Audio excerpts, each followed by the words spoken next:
Welcome. This is the wisdom of the Avadhut Gita. Ramana Maharshi was widely regarded to exemplify its teachings. Listen, reflect, and deeply meditate. Know yourself.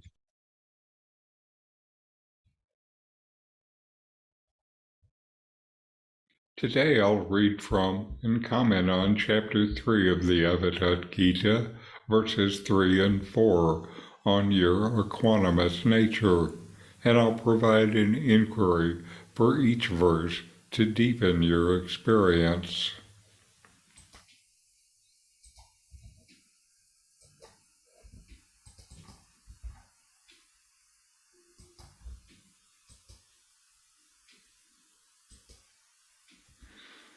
Verse 3.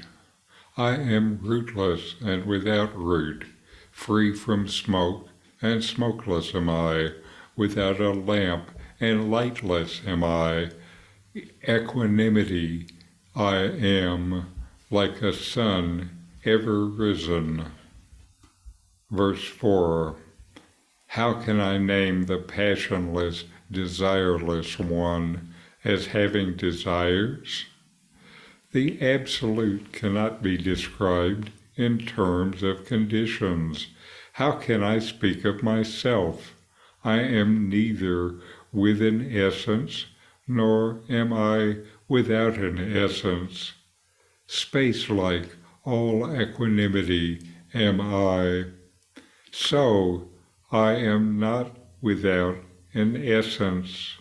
Then, parentheses, for everyday affirmations, one is advised to hold on to the positive things, visualize and repeat them, and steer out of negations, close parentheses. Let's explore these verses from the Avadhut Gita in the context of Ramana Maharshi's teachings. Verse 3, I am rootless and without root. Free from smoke and smokeless am I, without a lamp, and lightless am I. Equanimity am I, like a sun ever risen. In this verse, the Avadhut is expressing his transcendental nature, emphasizing his absolute and unchanging state of being. Ramana Maharshi teaches of self-realization and the realization of your true nature. This verse highlights the essential qualities of the true self, often described as the self, I, or the Atman in Advaita Vedanta, a tradition that Ramana Maharshi naturally taught within, since this was his own direct experience. I am rootless and without root. The Avadhut asserts his transcendental nature, that he is not tied to any worldly attachments or conditioned by external factors. Ramana encourages you to inquire deeply into your own attachments and identifications to realize the rootless nature of your true self. Free from smoke and smokeless am I. This metaphorical smoke represents the impurities and distractions of the mind. Ramana emphasizes the importance of self-inquiry to cleanse the mind of the ignorance that makes up these impurities and realize your inherent purity and clarity. Equanimity am I, like a sun ever risen. Here, the Avadhut compares his nature to the unchanging radiance of the sun. In Ramana's teachings, you're encouraged to recognize the unfluctuating awareness within yourself, characterized by equanimity and luminosity, always shining, always knowing. Through self-inquiry, you can discover this unchanging awareness as your true self. So inquire, am I like a sun ever risen, ever shining, ever knowing?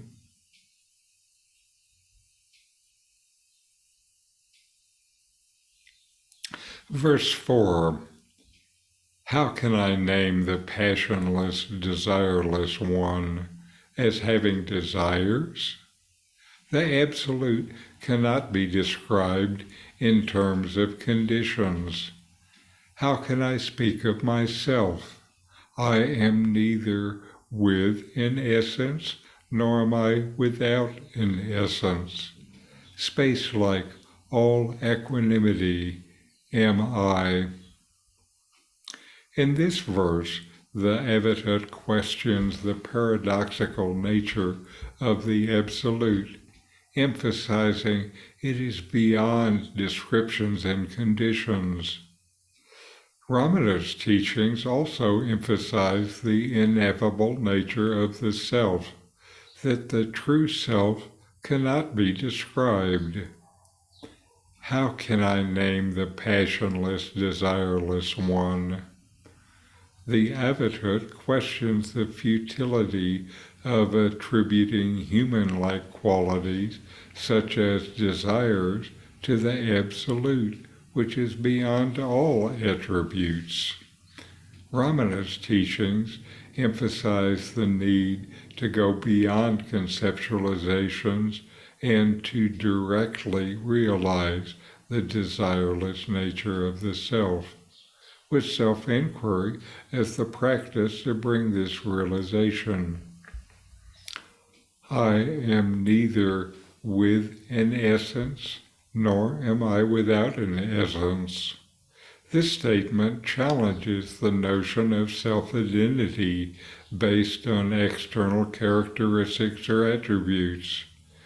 Ramana encourages you to inquire into your own sense of identity and discover the essence that transcends the ego's limitations. Space-like, all equanimity am I.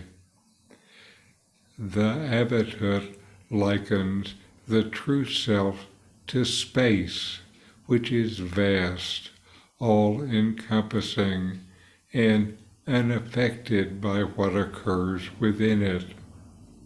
Ramana teaches that by turning inward through self-inquiry and self-awareness, you can recognize your essential nature as limitless and equanimous, like space. So, I am not without an essence, then, is the way this verse ends, with a parenthetical expression. For everyday affirmations, one is advised to hold on to the positive things, visualize and repeat them, and steer out of negations. I don't know if what was in parentheses was in the original text or added later. Whatever the case, this is exactly the opposite of what Ramana said.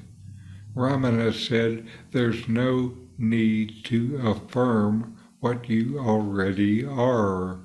You are what you already are, already. Rather, the practice is to remove what you are not, your ideas of yourself that are just not true. Using negation is a way to support this process. I can imagine Ramana saying, you are not without an essence, so know yourself. What is the essence that you are not without. It is your knowing essence. So inquire.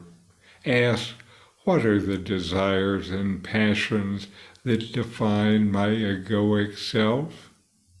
Is that who I am?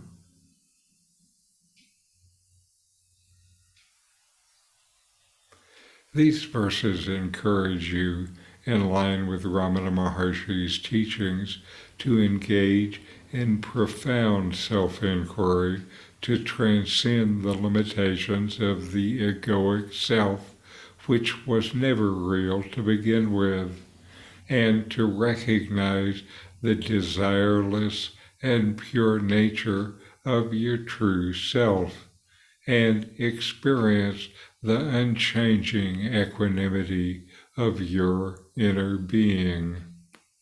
So inquire, know yourself, and be always free and at peace. Thanks for watching. If you enjoyed this Ramana Maharshi video, subscribe, like, and send me a comment.